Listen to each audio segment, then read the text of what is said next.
milagros pequeños. Esos son milagros de Dios.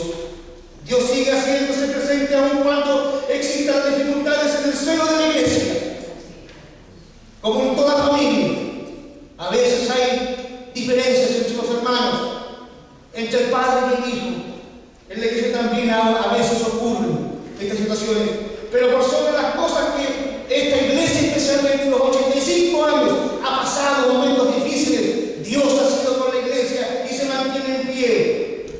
A veces incluso los escándalos, como diría algún pastor no de nuestra denominación, han servido para que la iglesia avance. Aún en el Nuevo Testamento, encontramos en el capítulo 4 del libro de Hechos una acción dolorosa del Espíritu Santo en el caso de Ananías y Zafira, cuando mintieron a los líderes de la iglesia. Y allí puso Dios la corrección de inmediato. Fue doloroso, fue terrible. Aún los jóvenes quedaron sorprendidos, pero fue necesario para colocar una diferencia entre el mundo pagano y la vida de vivencia del Espíritu de Dios. Sin embargo, a pesar de dificultades internas, Dios seguía manifestándose en la iglesia y el evangelio seguía extendiéndose. 5.000, 3.000, 8.000 creyentes bautizados, y Dios iba agregando a la iglesia los que habían de ser salvos. En tercer lugar, la iglesia se mantendrá firme y nadie va a destruirla mientras se mantenga fiel al llamamiento que de Dios hemos recibido.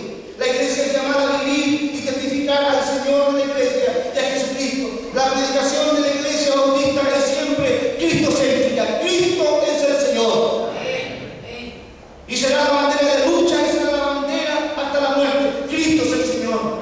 Por sobre todas las cosas, Cristo es el Señor. La fidelidad no es siempre sencilla. Tiene un dolor y tiene un costo. Los apóstoles acá dicen la palabra de Dios porque por causa de la predicación de Cristo. Versículo 40 del capítulo 5 del libro de Hechos dice que fueron azotados. Sus cuerpos fueron heridos. Sus cuerpos fueron hechos pedazos por los azotes. Pero aún así en la cárcel, con las heridas abiertas, cantaban salmos al Señor, entonaban cánticos en los momentos difíciles. Entonces, hermanos amados, si mantenemos nosotros como bandera de lucha cristocéntrica nuestro mensaje, la iglesia se mantendrá viva hasta que el Señor venga a buscar. Esto nos permite ver que en ocasiones el testimonio viene acompañado de sufrimiento. Por eso que de repente nos extrañamos cuando personas en el día de hoy que ni siquiera han sufrido los azotes de Pablo, ni siquiera los dolores de la persecución de Pedro y de los primeros apóstoles de la primera iglesia del primer siglo. Hay momentos en que la iglesia se abandona a la iglesia. Porque usted es la iglesia. Aquí la comunidad viva es la iglesia. Esto es el templo, la estructura que va a desaparecer en cualquier momento. Pero la iglesia es usted, el cuerpo de Cristo. Así que nos parece extraño que de repente gente de nuestras filas y de otras desaparezcan por cualquier cosa que se les dice, o cualquier vivencia. No estamos exentos. Pero para estos creyentes, esto era un motivo, a unos azotes en el versículo 41, a una persecución en el versículo 41 del capítulo 5, era motivo de gozo. Esto es lo que Jesucristo da: gozo, paz, aún en la adversidad. La iglesia debe creer que en los momentos difíciles la paz viene del Señor. El gozo, hermanos, no es la felicidad, porque el gozo aún en el sufrimiento está dentro del hombre y la mujer, y es es parte del fruto, para ser exacto, es parte del fruto del Espíritu Santo. Esto es lo que nos permite mantenernos fieles a pesar de tal vez la incomprensión o el abierto rechazo de quienes nos rodean, incluso de aquellos de nuestras propias familias que muchas veces no nos apoyan.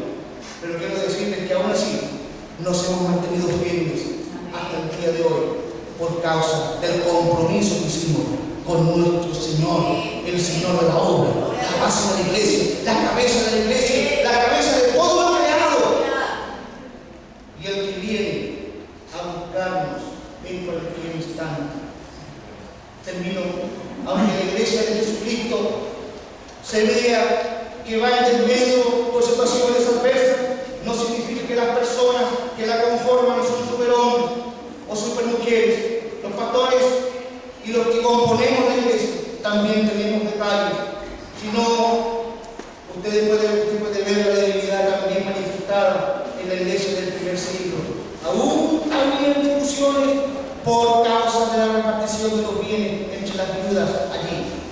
griegas y las judías, hubo que nombrar líderes para solucionar el problema, porque somos seres humanos, no somos ángeles caídos del cielo.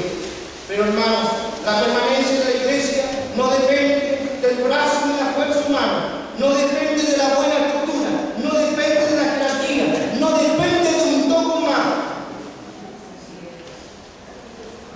escrito o dictaminado por un grupo de hombres santos.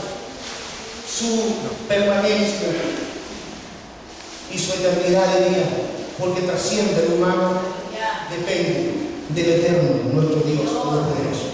Quiero decirles que la iglesia, los creyentes salvados, los que viven de acuerdo a la palabra de Jesucristo, es la única, diría, institución que trasciende la muerte, trasciende la vida humana. Es la única que Jesucristo viene a buscar. No hay otra institución, por muy filantrópica que sea, por muy perfecta que sea, por muy especializada en el conocimiento que sea, es la única institución que viene a buscar a Jesucristo. Es la única que se trasciende más allá de la historia de la humanidad.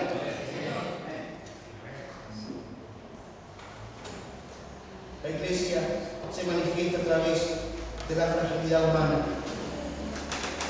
Y podemos ver a Magabo, podemos ver a Aceituno, que son, digo, los apellidos, podemos ver a Guajardo, van a ver a Valenzuela, ya lo ven con sus debilidades y todo.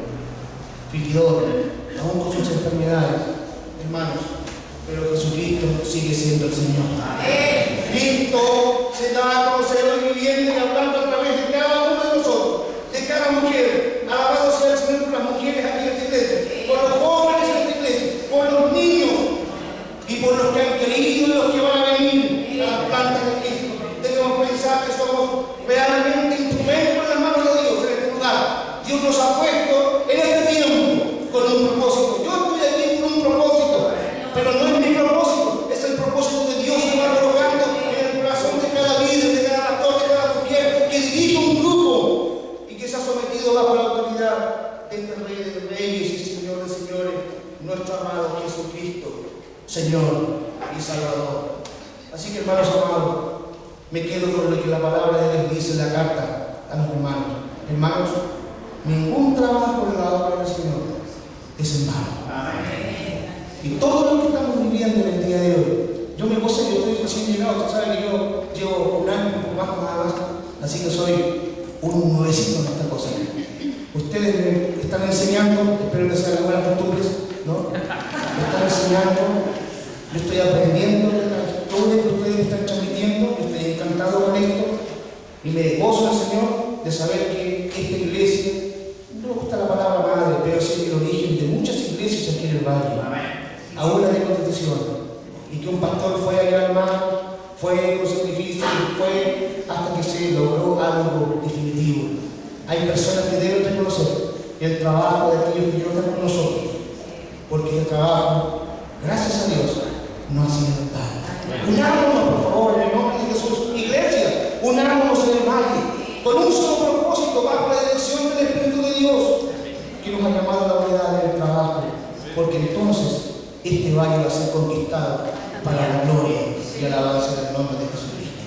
El Señor les siga bendiciendo, mis hermanos, y bienvenidas a este magnífico evento de cumpleaños.